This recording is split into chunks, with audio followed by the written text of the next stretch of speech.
Want ik moet even op een gouden bank zitten. En daar zit Teunis Spits. En Teunis ken ik al heel lang. Ik vraag me altijd al waar het drokst is. Doe of weg? Taai, gelijk. Waar zou het meeste worden per minuut praten? Nou ja, we onderin elkaar net zo te vallen. We kennen elkaar als liefhebbers van onder andere de muziek. De beste titelang popprogrameur was in Poppodium Iduna.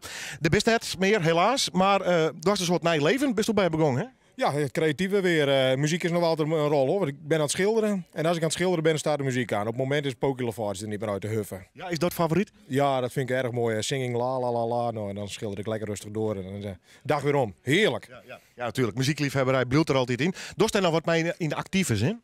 Nee, een beetje passief wat logootjes voor bandjes doen, et cetera. En heel misschien bij de Drag Racers in Drachten wat gaan doen. Bij de DHRA hebben ze me voor gevraagd. Iets met rock'n'roll of... Komt nog Tessa, misschien weet ik nog niet. Ja. Tessa en Gerber, een duootje. Ik heb voor het ideeën. Ja. Die slaan we op. Goed jongen, een nieuw leven, een soort van bedroeken best begonnen. Lees even nu wat precies dorst. Nou, als popprogrammeur maakte ik niet alleen de bands, maar ook de posters, et cetera. En als dyslect, want ik ben knetterdyslectisch, heb ik een grote voorliefde voor de letter. En dan niet de letter als in het geschreven woord, maar gewoon de vormgeving. Een fontje dat bepaalt zoveel. Als een bepaald lettertype ergens bij doet, weet je of het Jugendstil Art Deco is, jaren 20 enzovoort. En dat probeer ik in de posters altijd. En ik wou vroeger lettersetter worden. Met de kwast, het oude vak, echt een dankbaar vak, dankbaar werk, zoals mijn maat Piet altijd zegt. En als je wegrijdt, je wat kwijtraakt, dan kan je of bij de pakken neer gaan zitten en zeggen van ja, ik ben mijn passie kwijt. Maar je kan ook ergens nieuw vol overgaan weer induiken. Dus ik zit nu vol passie in de terpentine, oude verfsnuiver. Ja. Nou, ik volg die via Facebook en ik zag inderdaad dat er echt volle bak in is. Dat pleit voor die, dat zie je die, vind ik, want meestal met passie hebben we te weinig van in deze vrood. Nou is wel aardig trouwens, want ik kreeg een mailtje vandaan. Ik zei, ik ga wat leuks voor die maken. Of voor het programma eigenlijk? Nou, voor het programma, ja, we kennen elkaar inderdaad al jaren. Dol enthousiast. En ik denk, ik moet ook wat bezig hebben. En niet iedereen betaalt nog, dus je krijgt het ook gratis. Dus maar ik denk, laten we Willem eens een mooi bord aanbieden. Even wat mooi, want vinyl is hartstikke mooi. Ja. Maar ik verklaar een beetje de oorlog aan de stickers en aan het vinyl. Dus we gaan weer terug naar de kwast en verf. Ja. En bij deze, ik zal er even... Zullen we met, ik zult er een doek heen heen, maar we doen het maar even zo. De ontbleerting van het Noorderwindboord. Yeah! Applaus, ja!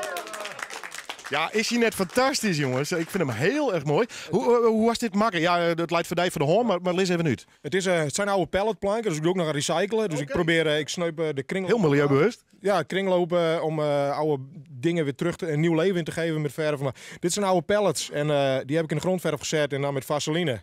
Kan je overal voor gebruiken, dus ook voor het schilderen. Die smeer ik erop. En dan, als je daarna gaat schoonmaken, dan verdwijnt de vaseline op bepaalde plekken. Ja. Een stukje waterproof schuurpapier en je hebt een bord. Dus voor het 100-jarig jubileum van Noorderwind. Ja, 100-jarig. Of is het geen 100 jaar? Oh, haast, ja, kunnen ze het kan. Voor de mensen die nou de radio gaan, die net joggen, het is een fjouwerkant boert. Het is ongeveer 1 meter lang. Het is een 30 centimeter. Rechthoekig.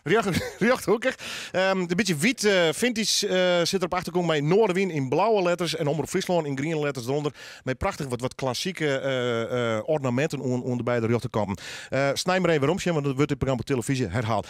Ik vind hem te gek. Hij krijgt een ereplakje in de studio. Dankjewel. Ja, alsjeblieft. Mooi man. Veel plezier ermee en we gaan wel leuke dingen doen in de toekomst. Ja. Hoe heet hij bedroken? Future Relics. Okay. Toekomstige reliquietjes. Ja. Teunis Spits, en op Facebook zie ik je afzien bedroken en dan kun je zien wat voor mooi werk het hij maakt. Nou eigenlijk nog in de fase van opstarten en we hopen dat het wat onslaat natuurlijk. Dit ziet er geweldig uit. Hij krijgt echt een ereplakje. We zien je straks een plakje daarachter, maar dat komt na je week wel in beeld. Dus dat mag maar mooi voor televisie zitten hier. Of wie gewoon weer komen. En vaste kijker erbij. Ja, deal. Ja, dus mijn boert inderdaad. Ik wens je een heel soort succes, Teunis. Wij horen natuurlijk wel in contact via Facebook, maar ik zeker vanuit dit programma hou vol en go for it. We gaan ervoor. Leuke dingen doen. Rijk worden we niet, maar gelukkig wel. Nou, daar gaat het mij kan. Passie kan je nergens kopen. Dat hebben we allebei. Superman. Dankjewel. Wij zetten hem op een bank. Ik let hem, chef, we doen even van de meesten die nog televisie en internet, maar dan laten we hem gewoon you staan. Ik ben er hartstikke blij mee. Ik ben blij dat ik hem kwijt ben.